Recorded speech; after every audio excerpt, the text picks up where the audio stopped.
Hello there. Let's have an honest chat about Boris.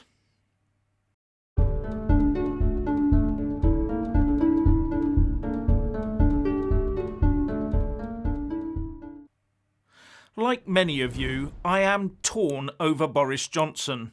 1 minute hot, 1 minute cold. So I thought I'd share my thinking on these matters with you, because sometimes we can get too entrenched in one camp or the other. Now, on the one hand, in the end, the Prime Minister has got the one big thing right, the pandemic. Well, in England anyway. He's also managed to get Brexit more done than most people thought possible, although there are some well-known gaping holes he needs to address, and he's not moving anywhere near fast enough on those. But on the other hand, he appears to have a flagrant disregard for the rule of law when it applies to him. And his grasp of detail when spraying money about leaves something to be desired, as does his ability to appoint comms directors. But he's also now been captured by, or more accurately married to, the Green Lobby, endangering our future economic prospects. Now, the government's handling of the pandemic and its initial roadmap into an authoritarian nightmare has ensured that I don't trust this government or any government now, not one iota. The only reason that England has come out of the nightmare early is, I think, because of Partygate. After all, how can a government possibly force something on us that they do not practice themselves? And if that's true, then it's a damning indictment on this Prime Minister and his government, and the system as a whole.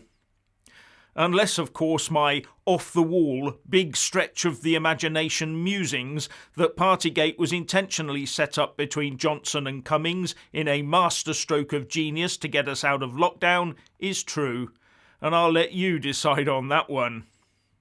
And when I look at countries such as Canada, Austria, New Zealand and Australia, I thank my lucky stars that I live in England. Regardless of the roller coaster nightmare of the past 2 years, I am right now happy that I live in a country with nearly no restrictions left, and where my fellow countrymen will never be so easily led back into an authoritarian nightmare. Were Keir Starmer the Prime Minister, I have no doubt we would be under extreme mandates and probably facing a crisis with our economy and with our human rights too. Never underestimate how much the left relishes control and power. Just take a look at Scotland and Wales, who are still under restrictions with the prospect of months more of it. And were it not for being shamed by England's shining example, they would probably have gone full New Zealand on their respective peoples by now. With Boris still in place, Partygate would ensure no more dystopian measures in England. And with Brexit, apart from fishing, Northern Ireland and allowing the EU to take liberties with customs checks, Boris has got that mostly right. But the next occupant of number 10 might be tempted by the siren calls of cozying up to the single market and be prepared to lose a bit of that hard-won control in exchange for an easy life. You know, the Keir Starmer route. But the big Boris stopper here is that not obeying his own rules thing. Now, the jury is still out on that one, while we wait for the police to finish their investigations and for the Sue Gray report to be published in full, if it ever is.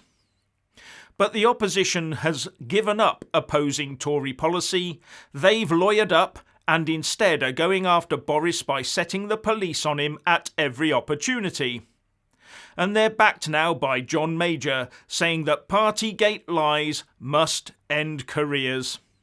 And I have to wonder whether Major stepping in right now will work for or against Boris. But to be fair, the Tories didn't have to do anything to have the police all over certain Labour people, did they? At the end of the day, Boris is an anti-hero, a philanderer, a liar, and an under-the-thumb Green fanatic. But other than Steve Baker, or as a complete outsider after a general election, Nigel Farage, who would you replace him with?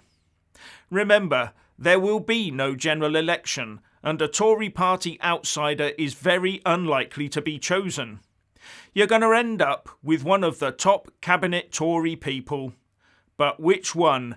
And would they follow through on what you want? I'm no Boris fan, but I am very concerned about what would happen to the country should he be ousted right now. I appreciate that being Prime Minister is the loneliest job in the country, so we should maybe therefore cut Boris a little slack. I know that we all suffered. Loved ones, including children, died alone, businesses were destroyed, etc. And because of this, Boris should be held to account and should go, but maybe not at any cost. But as ever, it's a pure binary choice. Stay or go. And at the moment, I lean towards go, but I am still a quandary-struck fence-sitter. How about you? Please like and comment below. Please subscribe and like this video, buy a mug and support me on Patreon or PayPal, and thank you for watching.